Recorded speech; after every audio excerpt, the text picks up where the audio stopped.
Okay, that's it. I officially give up. I just can't do it anymore. What am I talking about? Well, Google has just released Gemini 2.5 Pro, its latest AI large language model. And basically, I can hardly break these things. I'm trying to throw every single thing I can at it, and it's just coming back with good answers, fast answers, accurate answers. It's driving me crazy. So if you want to find out more, please let me explain. Okay, so let's jump into this. So the context for all of this is Google's new Gemini 2.5 Pro model. Now the 2.5 Pro model is quite a big upgrade from previous models by Google. First of all, this is a thinking model. So obviously that's where the industry has been going. You know, O1, O3 Mini, and of course DeepSeek. So these thinking models are the way forward, and this is now what we're finding in Gemini 2.5 Pro. They focus a lot on coding performance. It's got native multi-modality, which means you can upload images and audio and all that kind of stuff. And it has a really amazingly long context window, 1 million tokens today in the version that's shipping, and they say up to 2 million is coming soon. Now, if you think about this, this is bleeding edge AI stuff. You've got thinking, multi-modality, and a big context window. Now, trying to get this thing to fail is getting really, really hard. So traditionally, up until now, when we've tried to test the capabilities of LLMs beyond benchmarks, that is, you would use language comprehension, logic tests, simple coding tasks, and as I said, multimedia, audio, video, and so on, images and so on. So that's what I've been doing up until now, and in various videos over the last little while I've made about different large language models. That's the kind of thing that I've done. Now that doesn't really work anymore. So for example, in language comprehension, I had this test that I've given to OpenAI and to Grok and to Claude and so on. You're an English teacher helping a student with an exercise. It's important that you follow these instructions precisely. Read the following text, then pick the most unusual word, find a one-word synonym for that word, and then spell it backwards. That's basically what you've got to do. And quixotical is generally the word that all the large language models pick out, and that is the most unusual word.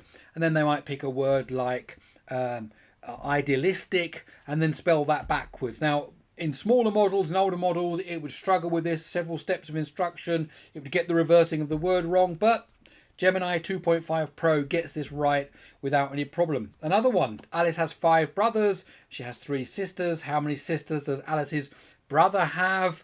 Again, in the past, even ChatGPT 4, the early versions of it wouldn't get this right. But now, yeah, absolutely no problem whatsoever for Gemini 2.5 Pro. You have 2 hourglasses, one that measures exactly 7 minutes, another exactly measures 11 minutes.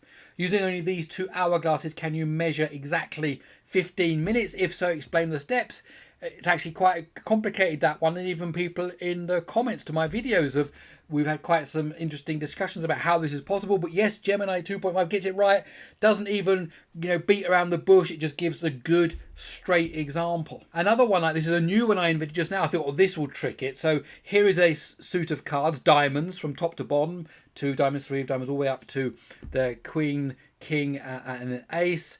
Your task is to track the status of the stack of cards. So for example, if I said move the jack of diamonds below the king of diamonds, that will result in this resulting formation. So you've got queen, king, then the jack because you moved it there, and then the ace. So I say starting from the position of just in order, and then I give it 21 moves. 21 different moves, move the 5 here, move the king there, move the 3 there, and so on. Do it 21 times, and then I ask it to tell me what's the stack like, and it gets it absolutely right. Absolutely right. It was able to track that with no trouble whatsoever. So how's it good at doing coding specifications? You want a technical document. So this was something I was thinking about recently. I thought, I'll give it a go here. Create the specification for a simple encoding method similar to ASN1 or to protobuf. That's from Google. The scheme must include a simple type length value encoding, and it must support various types of integers, ASCII, UTF-8, Boolean, and float.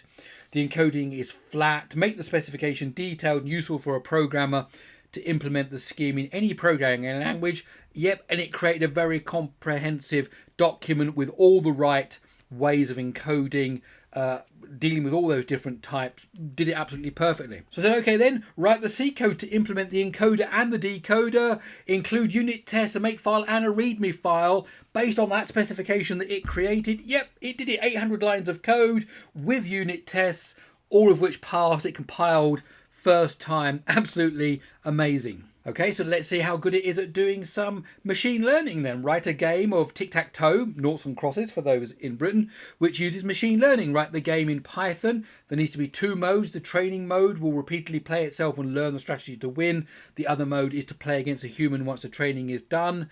Absolutely did it right. 400 lines of Python code. You can train it, you can specify how many iterations you want.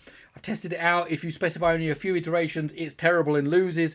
If you give it 50,000 iterations, then it plays a really mean game and it doesn't miss any tricks whatsoever. So, you know, absolutely fantastic. Looking at the multimodal stuff, here, for example, is a picture I created, funny enough, using the new image generation capabilities of ChatGPT 4.0. There you go, the ZX81. And so I said, describe this image like Shakespeare. So not only is it trying to look at the image, understand what it is, it's then trying to generate some text in the kind of form of Shakespeare based on that image. And it went ahead. Hark, good gentles, and lend thine eyes to this portrayal. Behold the ZX81, a curious device, wrought by the hand of Sinclair, marked plain upon its face. 'Tis clad in super black, and so on. And actually that's just the first paragraph. I think there was 4 or 5 paragraphs that it gave talking about all the different bullet points there on the side about the year it was released and amount of RAM and all that. It covered it all. So, you know, absolutely amazing. And, you know, I can't find something to say, come on, you've got to be able to get this wrong. It used to be back in the old days, you'd ask it a trick question about the number of, you know, R's in strawberry or something, and it wouldn't know, but we're way beyond that now. Now, the one area I still have managed to get it to fail is this. Your task is to build a chess engine in C that communicates using UCI and so on.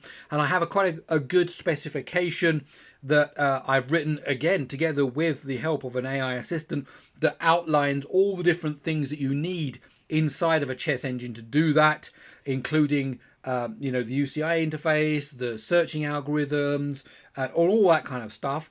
And I got it to try it. All the other AIs have failed on this at the moment.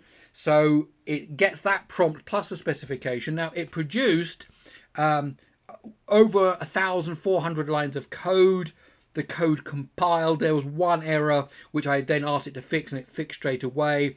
It understands the UCI protocol, but then it doesn't play chess correctly. It makes an illegal move. And that's what all the other engines have done so far as well. But it does produce 1,400 lines of code that compile and actually look like a chess engine, but then it just doesn't play chess very well.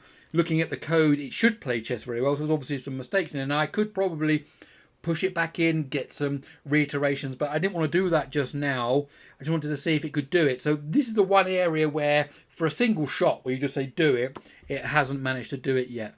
But I'm sure that if you think about it, this is only, you know, March 2025. By the time we get to the end of 2025, I think this is going to be the kind of thing it's going to be easily fixed as well. Okay, that's it. My name's Gary Sims. This is Gary Explains. Love to hear your thoughts on Gemini 2.5 Pro. You can access it today for free inside of Google's AI Studio. If you enjoyed this video, please do give it a thumbs up. And if you like these kind of videos, I invite you to stick around by subscribing to the channel. Okay, that's it. I'll see you in the next one.